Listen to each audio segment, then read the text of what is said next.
Amém. Estamos mais uma vez aqui.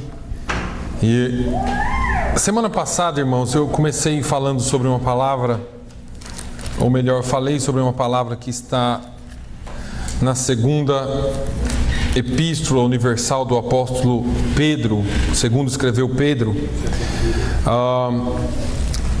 Segunda Pedro, capítulo 1. Nós vamos ler alguns versículos novamente, os mesmos versículos, de 1 a 7. 2 Pedro 1, versículos 1 a 7. E eu pretendo, mais uma vez, tentar trazer aqui aquilo que Deus colocou no meu coração. Vamos ler a palavra de Deus.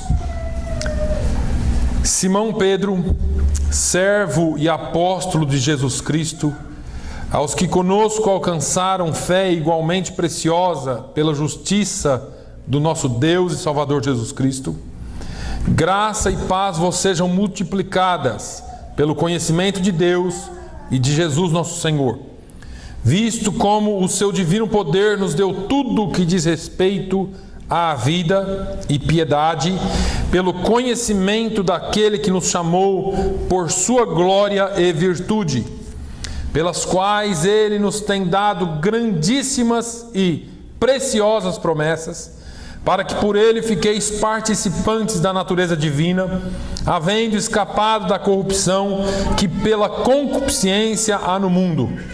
E vós também, pondo nisto mesmo toda a diligência, acrescentai à vossa fé a virtude, e à virtude a ciência, e à ciência temperança, e à temperança paciência, e à paciência piedade, e à piedade amor fraternal, e ao amor fraternal a caridade. Amém? Somente até aí. Depois nós vamos continuar um pouquinho ainda nesse texto, mas eu tenho já falado há algumas semanas aqui, e eu quero falar um pouquinho sobre agregando ou acrescentando valores espirituais às nossas vidas, porque a gente vive em uma sociedade onde costuma-se, prega-se a agregação de valores externos, de aparência, de possuir coisas ao invés de valores espirituais. E a tendência é sempre, eu disse aqui a semana passada, estarmos preocupados com o externo, com o estereótipo, com o fruto, e não com aquilo que somos e com a raiz daquilo que nós realmente somos. Porque muitas vezes, tão preocupados com as coisas externas e com aquilo que nós somos por fora, e com aquilo que nós possuímos e com aquilo que as pessoas pensam de nós, ou com aquilo que nós nos tornamos para sermos aceitos pelas pessoas, então nós manchamos ou camuflamos ou cobrimos aquilo que realmente somos, e a palavra de Deus, ela nos leva para outra direção. É interessante que quando nós falamos sobre esta palavra, quando nós falamos sobre o apóstolo Pedro, que aqui no primeiro século da igreja, ele está tentando fazer com que a igreja cresça nessas áreas da vida, assim como Paulo escreveu aos Gálatas, falando sobre o fruto do Espírito. Aqui eu vejo Pedro com a mesma preocupação, falando: olha, vocês precisam acrescentar às vossas vidas espirituais alguns valores que vão fazer toda a diferença nas suas vidas durante a sua estadia nesse corpo. Pedro, ele fala um pouco mais adiante que ele está pronto a partir, mas que ele quer ter certeza que tudo aquilo que ele tem falado fique registrado nos corações, nas mentes do povo, para que não se perca. E ele começa a falar aqui nessa primeira parte do seu primeiro capítulo da sua segunda carta, que nós precisamos entender que tudo que nós precisamos, o Senhor já nos deu. É interessante que nós estamos sempre pedindo alguma coisa a Deus. E é bom porque a gente precisa mesmo de Deus e precisa mesmo do favor de Deus. Mas Pedro está falando aqui, olha, visto como o seu divino poder nos deu tudo o que diz respeito à vida e piedade, pelo conhecimento daquele que nos chamou para sua glória, ou por sua glória e virtude. É interessante que eu falei aqui sobre, domingo passado, eu não vou repetir tudo, eu só vou fazer uma recapitulação sobre como nós nos comportamos no nosso dia a dia ou na nossa vida cristã, porque muitas vezes nós estamos procurando por manifestações externas, daquilo que aflora nas nossas emoções, daquilo que nós chamamos de manifestação espiritual, e eu não falo nunca contra manifestações verdadeiras e reais do Espírito Santo, mas Paulo, tanto Paulo quanto agora o apóstolo Pedro, nos chama ao conhecimento. Não são só manifestações, não são só coisas que acontecem na nossa vida. É claro que todos nós sempre esperamos um milagre, mas é interessante que Deus nem sempre opera o milagre que nós esperamos. E muitas vezes nós traçamos as nossas metas e colocamos todas as nossas energias em uma coisa só, e aquilo suga tudo que nós somos, porque o que nós esperamos é aquilo lá de Deus, e nós não buscamos nada mais. A nossa mente fica bloqueada, o nosso entendimento fica bloqueado, porque nós queremos aquilo lá de Deus. E esses dias eu estava lendo sobre o apóstolo Paulo, estava lendo as cartas de Paulo, e Paulo fala em uma das suas cartas a Timóteo, ele fala assim: Timóteo, aí no lugar que você está, você procura, não tome só água, acrescenta um pouquinho de vinho. Paulo não estava falando para Timóteo beber vinho à toa, ele disse assim: olha, por causa das tuas frequentes enfermidades. Timóteo era o discípulo mais amado por Paulo, nós podemos entender assim, porque eles eram próximos demais. E Paulo não curou Timóteo. Paulo ressuscitou Eutico, mas não curou Timóteo. Paulo fala sobre uma outra pessoa, ele fala assim: olha, eu deixei ele para trás muito doente. E eu fico pensando, por que é que será que Deus cura um estranho e não cura alguém de casa? E nós nos atemos a esses detalhes. Mas Pedro, a palavra de Deus está nos chamando ao conhecimento. Irmãos, aquilo que você tem dentro de você, ninguém pode tirar. Até porque a cura pode ser uma bênção momentânea para a sua vida. Mas eu já perguntei aqui algumas vezes, e eu continuo perguntando às vezes: onde está Lázaro? Onde está o filho da viúva de Naim? Eles foram ressuscitados. No entanto, morreram de novo. Se fosse lá no Brasil, eles iam falar: morreu. Morreu. Porque a eternidade não é para esse corpo. E nós nos deixamos levar pelas coisas externas, nos deixamos levar pelas manifestações, pelas nossas emoções, mas a palavra de Deus nos chama ao conhecimento. E Pedro fala: olha, ele já nos deu tudo o que diz respeito à vida, à piedade, através do conhecimento. Somente conhecendo as Escrituras, somente praticando as Escrituras é que as coisas mudam. É que você chega ao lugar onde Deus quer que você chegue. E Ele tem promessas maravilhosas para nós. Mas vamos um pouquinho adiante. Ele fala para que nós coloquemos todas as nossas forças, toda a nossa diligência, toda a nossa atenção. E eu digo para os irmãos que tudo que o diabo quer é tirar a sua atenção, é ocupar o seu tempo com outras coisas, para que você não coloque toda a sua diligência naquilo que você precisa pôr. É interessante porque Existem pesquisas aí fora dizendo que 85% das nossas preocupações são com coisas que nunca aconteceram e nunca vão acontecer. Você se preocupa mais e se acontecer isso, mais e se, e eu sou assim. Eu falo, eu vou sair 1 hora antes porque se o pneu furar, eu vou sair antes porque eu prefiro chegar antes do que depois, e eu começo com os mais e os sis. E a gente é assim, mas e se acontecer isso? Mas eu preciso de uma conta no banco com algum save. Eu sei que nós podemos guardar um dinheiro, mas tem hora que você deixa de fazer coisas que seriam boas para a sua vida ou para a sua família, porque você quer segurar um pouquinho, porque se amanhã, e nós nos preocupamos com tantos sis. Eu não estou dizendo que você não deve fazer isso, irmãos. Pelo contrário, se puder, se prepare para amanhã.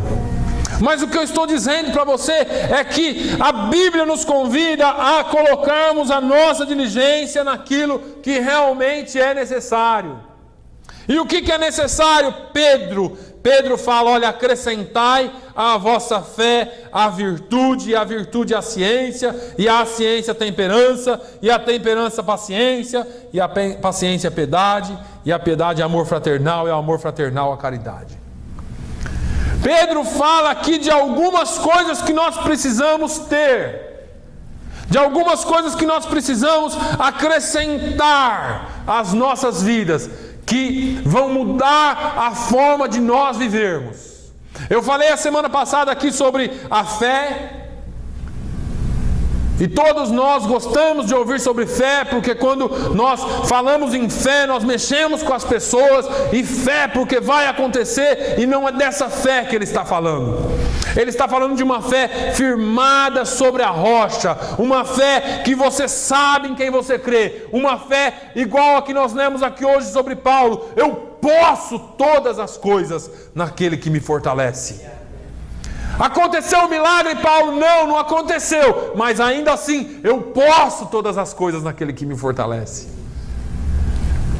Uma fé inabalável, uma fé que é certa, uma fé que não depende das circunstâncias exteriores. Meu Deus, as portas se fecharam, e agora o que eu faço? Eu estou em Jesus.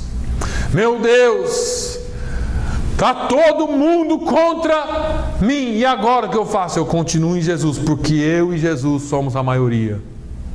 Meu Deus, mas e agora? Isso vai acontecer assim, ou aquilo parece que vai ser assim. Eu não vivo por vista, eu vivo por fé, porque o justo viverá da fé.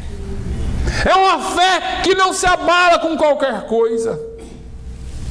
Pedro fala da virtude. No versículo 3, ele fala dessa virtude porque isso não é uma virtude que vem de nós. Eu e você precisamos entender que nós não temos nada de bom em nós por nós mesmos. Todos nós caímos, todos nós já fomos derrubados, ou caímos, ou prostramos por várias vezes. E é tão natural isso. Porque todas as vezes que eu leio essa carta de Pedro falando você tem que continuar, você tem que seguir, eu volto um pouquinho atrás na vida dele. Pedro falando para continuar, falando para seguir? O Pedro que negou Jesus? O Pedro que voltou para pescar? Abandonou a fé? E às vezes nós nos sentimos tão mal. Mas deixa eu te falar uma coisa, você não é o único e não está sozinho. Porque todos nós passamos por momentos difíceis. Todos nós aqui nessa sala, sem exceção, já pensou em desistir.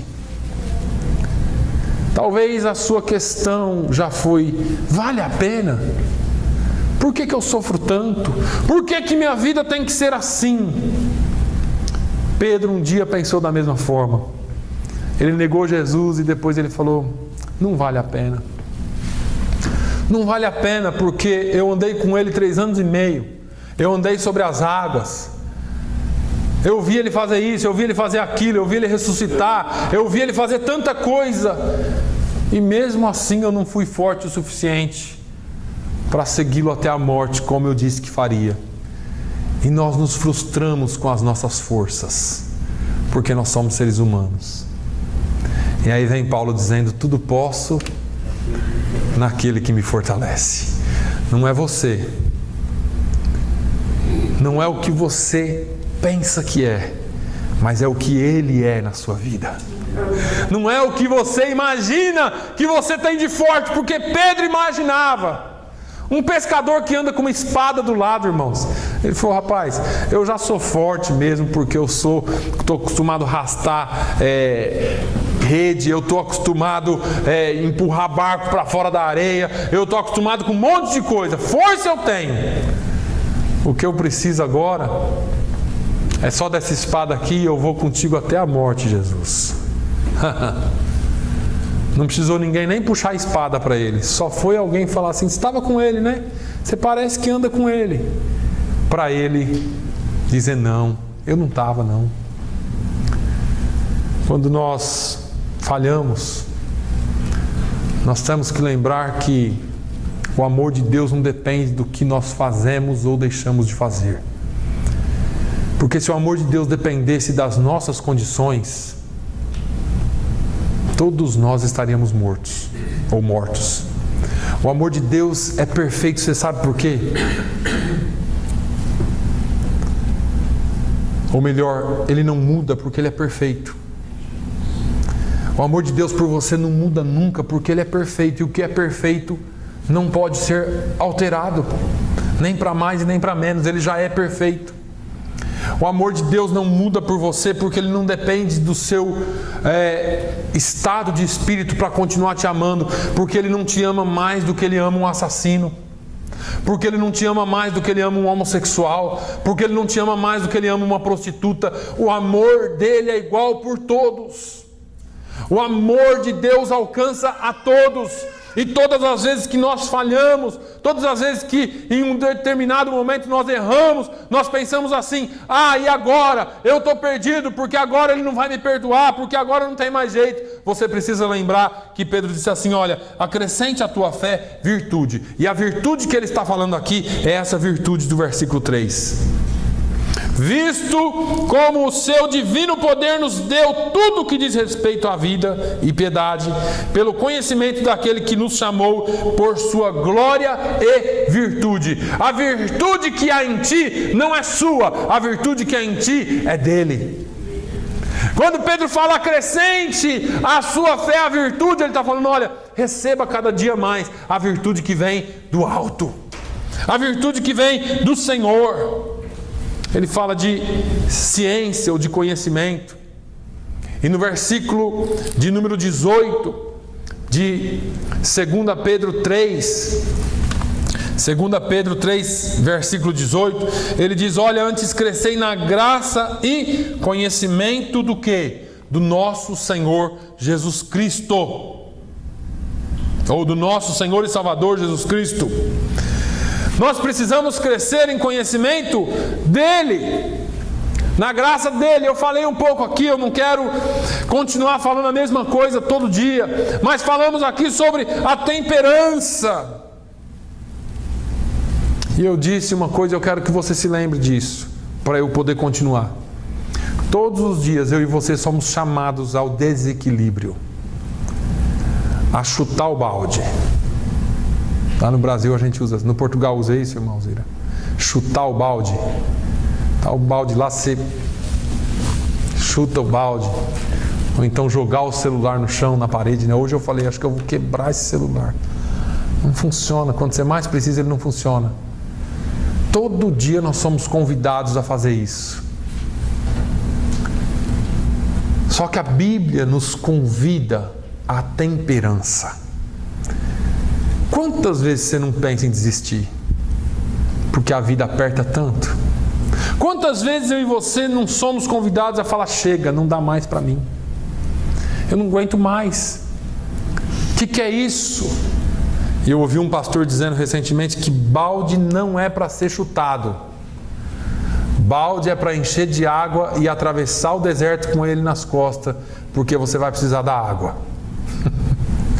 Nós precisamos entender que não é explodindo que resolve, a despeito de que algumas vezes nós podemos, porque Deus nos entende. Mas cada dia que eu conheço a virtude, cada dia que eu tenho conhecimento em Deus, cada dia que eu acrescento isso à minha fé, vai me dando mais temperança. Se você me perguntasse assim, pastor, qual é a melhor oração para fazer? Eu diria, cada um tem a sua oração, mas o que eu peço para Deus? Eu acho que nós, como cristãos, deveríamos começar a pedir o fruto do Espírito.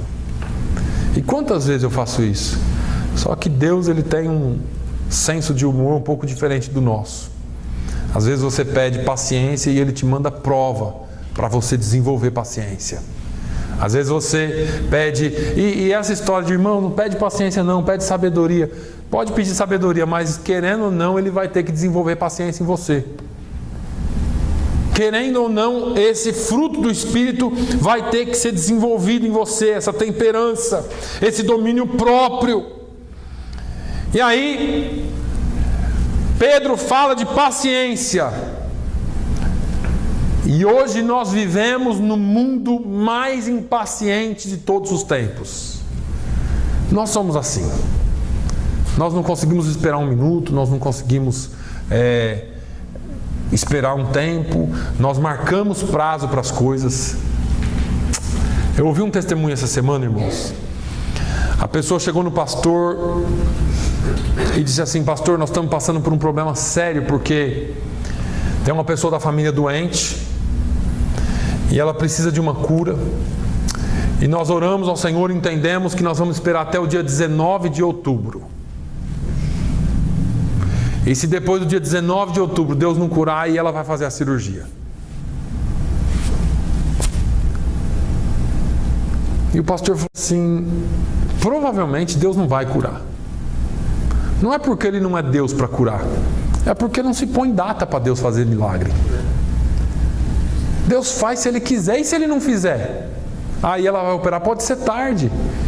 Porque quando você desconsidera o conhecimento que Deus deu para a medicina e não quer seguir o que os médicos falam, você já está em desobediência. Eu me lembro de Jó. Você pega os primeiros capítulos de Jó e você vai ver Jó já, desde o primeiro capítulo, tendo problemas com as suas coisas, seus filhos morrendo, perdendo tudo, e depois no capítulo 2 ele perde a saúde. E a Bíblia diz que 7 amigos de Jó veio falar com ele. Ou melhor, os amigos de Jó vieram falar com ele. 3. Eu estou com 7 na cabeça aqui porque eles fizeram um propósito. Os amigos de Jó vieram e falaram assim, Jó, tem alguma coisa errada com você? Tem pecado? Não, está tudo certo. Então tá bom. Eles não falaram nada com Jó, eles se uniram a eles e falaram assim, nós vamos fazer um jejum de 7 dias. Não tem nada melhor que um jejum de 7 dias. Jejum de 7 dias é um jejum de 7 dias. Aliás, afinal de contas, 7 é o número mágico, né? Todo mundo faz isso, ou 7, 14, 21. Não sei por que isso, mas tá bom. É o número da perfeição. E eles fizeram um jejum de 7 dias. E no 7º dia, adivinha? Jó não foi curado. E aí, quando você programa alguma coisa na sua mente ou no seu interior e diz assim, nesse período vai acontecer, você fala, essa aqui é a paciência que você desenvolveu. Eu desenvolvi essa paciência porque eu vou esperar esse ano, e em um ano a minha vida vai estar certa, graças a Deus. Deus está me dando sabedoria, está me dando paciência para nesse um ano. Então nesse um ano você tem toda a paciência. Acontece um probleminha, você, não, vai dar certo, esse ano eu vou resolver minha situação. Em um ano as coisas vão dar certo, e no final de um ano a sua vida está de ponta cabeça. E aí você fala, mas o que é isso, Senhor? E Deus não trabalha com o seu relógio. Deus não usa relógio de pulso, irmãos. E nem tem um relógio na parede da casa de Deus. Deus trabalha com um negócio chamado tempo para nós, para Ele é a eternidade. Deus não olha o seu agora. Deus não vê a sua vida ao 12:05 e 5 minutos desse dia de hoje. Ele olha a sua vida como um todo. O que importa para Deus não é onde você está. O que importa para Deus é onde você vai chegar. Deus não usa o tempo para castigar os seus filhos. Deus usa o tempo para ensinar os seus filhos. O tempo é uma arma poderosa nas mãos de Deus. E muitas vezes nós queremos abreviar esse tempo. Você fala assim, bom, então eu vou fazer esse propósito de 21 dias, vou levar essa oferta aqui para a igreja, vou me consagrar, vou jejuar, vou fazer isso, vou fazer aquilo, e nada acontece. E você fala, mas o que é que está acontecendo? O que está acontecendo é que aquilo que você entende por paciência não é a mesma coisa que Deus entende por paciência. A paciência que Deus exige de nós, ou quer que nós aprendamos, é uma paciência que significa esperar nele sempre. Pastor, mas aí está exigindo muito de mim, demais de mim, porque eu vou ter que esperar a vida inteira? Vai. Porque o que importa para Deus não é o agora, é lá na frente. O que importa para você não é o que Deus vai te dar agora, é o que Ele já te deu na cruz do Calvário. O que importa para nós não é aquilo que nós podemos conquistar hoje, mas aquilo que foi conquistado na cruz do Calvário e nos espera na eternidade. A nossa vida em Deus não pode estar firmada no que Ele pode nos dar, irmãos. E é aí onde tropeça a nossa paciência. Porque eu queria tanto aquela casa, porque eu queria tanto aquele carro, porque eu queria tanto aquela saúde. E aí, por causa dessa busca frenética do ser humano, eles começam a ser enganados por homens e mulheres que não têm compromisso com Deus. Vem para a minha igreja, aqui você dá a oferta e Deus te manda a bênção. E aí as pessoas estão, ao invés de enriquecerem espiritualmente, elas estão empobrecendo espiritualmente e fisicamente também, porque estão deixando lá mais do que deveriam. Outros pensam que fazendo isso, ou porque recebem um milagre, alcançam a salvação. E aí nós temos um caso muito clássico, que é muito utilizado, os 10 leprosos. Os 10 leprosos vieram até Jesus, Jesus tem misericórdia de nós, Jesus curou os 10. E falou assim, vai e se apresenta ao sacerdote com a oferta exigida por Moisés. E eles foram, se apresentaram lá, e um deles volta. Jesus, eu vim aqui te agradecer, olha, o Senhor me curou, meu coração está transbordando, eu estou feliz. Jesus falou assim, olha, mais do que a cura, a tua fé te salvou. 10 foram curados e um só foi salvo. Esses 9 estavam indo para o inferno doente, agora eles estão indo para o inferno sadio. Estão indo para o inferno do mesmo jeito. Eu fui em tal lugar e dei uma oferta e fiz isso e aquilo, e eu andava de Fusca, um Fusquinha velho, e agora eu estou de carrão. Estava indo para o inferno de Fusquinha, vai para o inferno de carrão agora. Porque nós precisamos entender que não são as coisas que nos salvam. O que nos salva é o sacrifício de Jesus. Se nós fôssemos falar aqui de paciência, irmãos, eu acho que esse é um assunto que a gente pode usar um dia só para falar. Lembra de José, lembra de Abraão, lembra de Caleb. A gente às vezes passa 2, 3 meses orando e fala, eu vou deixar de orar porque Deus não quer me ouvir mesmo, não. Esse Deus não me ama, esse Deus... Se José fosse falar isso, nós não estaríamos aqui hoje. Se Abraão fosse falar isso, nós não teríamos a descendência toda de Abraão em Isaac. Se Caleb fosse falar isso, ele não possuía a terra depois de 45 anos. Mas nós nos apegamos a tão pouco tempo. Essa semana eu estava orando e eu falei assim, meu Deus, faz 4 anos que eu estou aqui. E às vezes parece que faz tanto tempo. Mas 4 anos no tempo de Deus não é nada. Eu sei que Deus tem muito mais a fazer nos próximos 50 anos que eu vou estar aqui. Aleluia. No mínimo. Porque a gente olha só o agora. Você quer as coisas rápidas. Nós somos a geração micro-ondas, que põe lá 2 minutos e está pronto a comida para 50. Não é bem assim. O forno de Deus é a lenha, irmãos. É cozimento, é slow cooking. Deus vai cozinhando no fogo baixo e vai apurando aquilo que precisa ser apurado. Os sabores da vida são diferentes para Deus. Paciência. Mas Ele diz assim: olha, acrescente também a piedade. Acrescente à vossa fé a piedade. E eu quero fazer uma junção rápida aqui para a gente não ficar muito tempo nisso. Mas está faltando piedade, está faltando compaixão.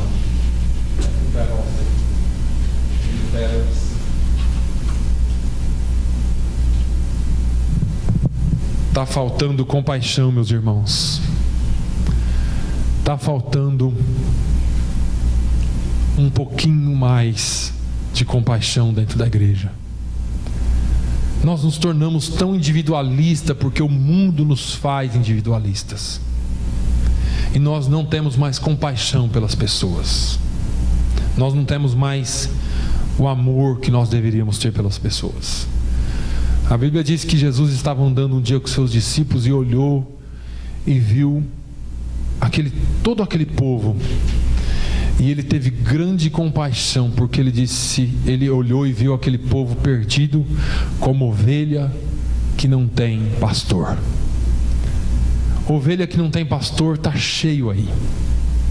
Só que está faltando em nós a mesma compaixão de Jesus. Está faltando em nós olhar para as pessoas e querer que elas vivam o mesmo que a gente vive. E você diz assim: pastor, minha vida não está fácil. É porque você não sabe o que as pessoas vivem aí fora. Está faltando em nós olhar para as pessoas e querer ver mais pessoas salvas. E essa compaixão aqui, essa piedade aqui, eu quero que você vincule ela à salvação. Porque nós temos piedade para dar um prato de comida para alguém, porque nós temos piedade às vezes para pagar alguma coisa para alguém, mas às vezes nos falta piedade para ver as pessoas salvas.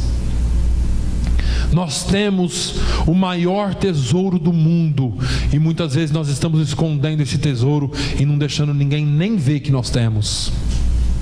Deixa brilhar a sua luz. Deixa a sua palavra ser temperada com sal, para que as pessoas entendam que você é diferente. Quando você tiver que falar de alguma coisa, que não saia da sua boca um xingamento, uma palavra torpe, que não saia da sua boca uma praga, alguma coisa assim, mas que saia bênção da sua boca. Que quando as coisas estiverem de ponta cabeça na sua vida, ou alguma coisa acontecer no seu trabalho, ou na sua casa, ou qualquer coisa, que haja uma palavra temperada, para que as pessoas olhem em você, ou olhem para você e digam assim: ali está alguém diferente. Como é que você vai ganhar almas para Jesus? Se o seu comportamento onde você está é tão mesquinho e tão medíocre quanto os outros. Mas se você for luz e se você for sal, se você demonstrar piedade, sabe aquelas pessoas que estão trabalhando e quando o seu parceiro, alguém dali que você não gosta, porque não adianta falar isso aí: pastor, nós somos crentes, tem muita gente no nosso meio que olha, eu não gosto daquele fulano, eu não gosto daquela ciclana, meu santo não bateu com o dele, tem alguma coisa errada.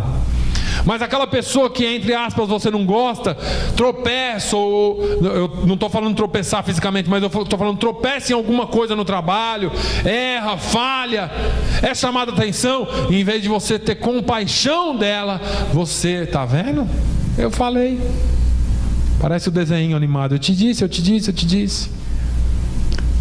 Eu sabia que ia acontecer isso com ele, estava folgando demais, estava fazendo tudo errado. Você avisou, você foi, você ajudou, você teve compaixão. Mas muitas vezes nós queremos ver o outro caído mesmo. Muitas vezes o nosso ser humano, o nosso ser, em busca de vingança, em busca de alguma coisa ruim que aconteça com a pessoa. Me pisou, agora também tem que ser pisado. tem que estar na cama, tem que sofrer. Não é assim não. Nós precisamos desenvolver a piedade. E aí Pedro fala de amor fraternal e de caridade ou amor. E eu quero unir os dois aqui. Eu vou só dar uma pequena palavra para vocês sobre isso. 1 Pedro 3, versículos 8 e 9. Pedro fala um pouquinho sobre isso. Ele fala: e finalmente sede todos de um mesmo sentimento, compassivos, amando os irmãos, estranhavelmente misericordiosos e afáveis, não tornando mal por mal ou injúria por injúria, antes pelo contrário bendizendo, sabendo que para isso fostes chamados, para que por herança alcançais a bênção. Eu gosto do que ele fala aqui de estranhavelmente misericordiosos, porque isso aqui é algo que causa estranheza, irmãos. Você estender a mão para um inimigo é totalmente contra tudo que o nosso ser e aquilo que nós aprendemos aí fora ensina. O seu inimigo você tem que empurrar com os 2 pés para a cova. Não, a Bíblia está dizendo assim: olha, você tem que ser diferente, você tem que ser estranhavelmente misericordioso. A sua misericórdia tem que ser estranha a todos. Eles vão olhar e falar assim: mas esse cara é um bobo mesmo. O sujeito falta bater na cara dele e ele ajuda. Irmãos, é a palavra de Deus, não tornando mal por mal ou injúria por injúria, antes, pelo contrário, bendizendo. E aqui ele está cumprindo o que Jesus falou: bendizei aos que vos amaldiçoam, sabendo que para isto fostes chamados, para que por herança alcanceis a bênção. Você foi chamado para isso, para ser diferente. Você foi chamado para que dessa forma você alcance a bênção. Se eu fosse entrar em 1 Coríntios 13, que fala sobre o amor, que todo mundo usa para casamento e não tem nada a ver com casamento. Pode ser usado, mas não tem nada a ver. Paulo está falando para uma igreja cheia de emoções, uma igreja cheia de dons, uma igreja que fazia de tudo dentro da igreja, era uma bênção. Fala línguas, profetiza, era uma bênção aquela igreja. Mas não se tinha amor um para com o outro. Aí Paulo vem falando assim: olha, vocês estão um pouquinho desviados da verdade, porque apesar de vocês terem tudo isso aqui de um lado, vocês são meninos. Vocês precisam aprender o que é o verdadeiro amor. E ele começa a falar sobre o verdadeiro amor. E aquele amor que ele fala lá, e depois você vai ler na sua casa o capítulo inteiro de 1 Coríntios 13. Você vai ver de um amor que ele fala, não é de homem para mulher, mulher para homem. Ele está falando de irmão para irmão. Ele está falando de um amor que suporta tudo. E eu não sei se você está disposto a suportar tudo do seu irmão. Ele está falando de um amor que não toma mal por mal, mas de um amor que devolve o mal com o bem. Ele está falando de um amor que é um amor estranho, um amor diferente, que é estranhavelmente misericordioso. E muitas vezes a gente trata a igreja do Senhor como tratamos o mundo lá fora. E somos lá fora igual o mundo é lá fora. Somos crentes aqui de domingo, e eu não estou dizendo que é o nosso caso. Eu estou dizendo que é nós todos como crentes e seres humanos muitas vezes fazemos isso. Somos bons aqui dentro, lá fora não é tão bom assim. Mas vamos concluir aqui. No versículo 8 de 2 Pedro 1. 2 Pedro 1 e 8.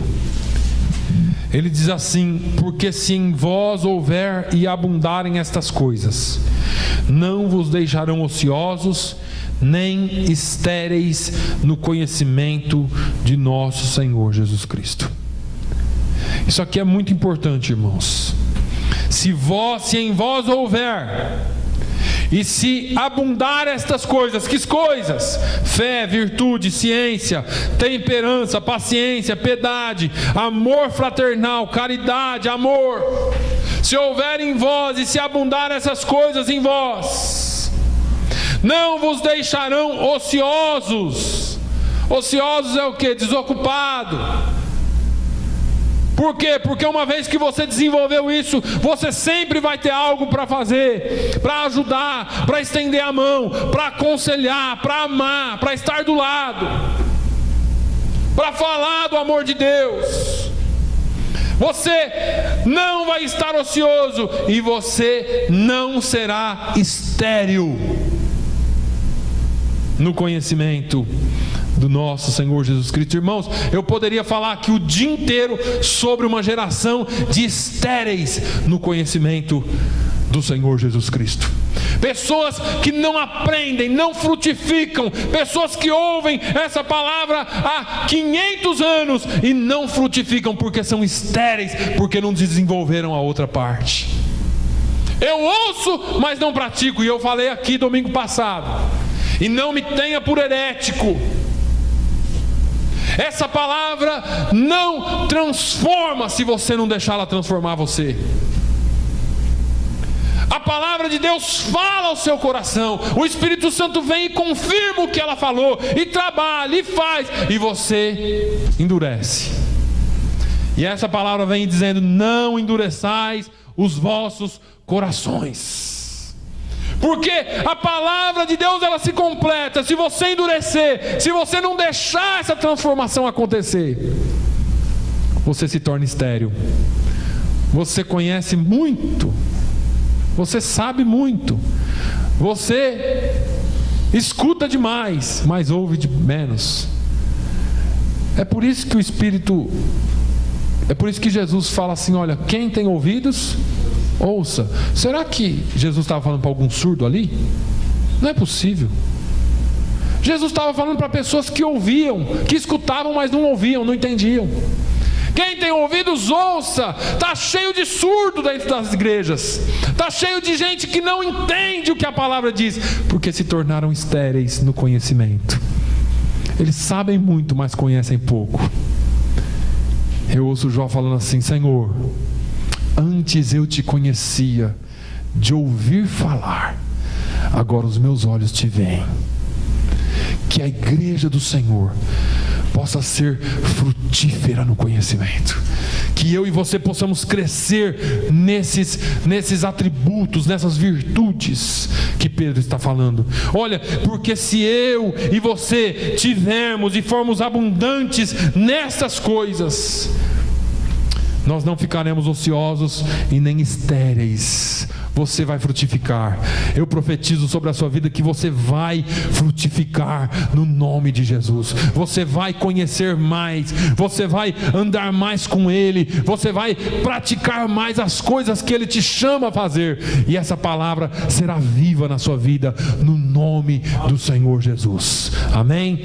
Feche os seus olhos. Pai, eu te louvo, eu te engrandeço nessa manhã, porque, meu Deus, somente através da Tua palavra, Senhor, é que nós alcançamos o conhecimento.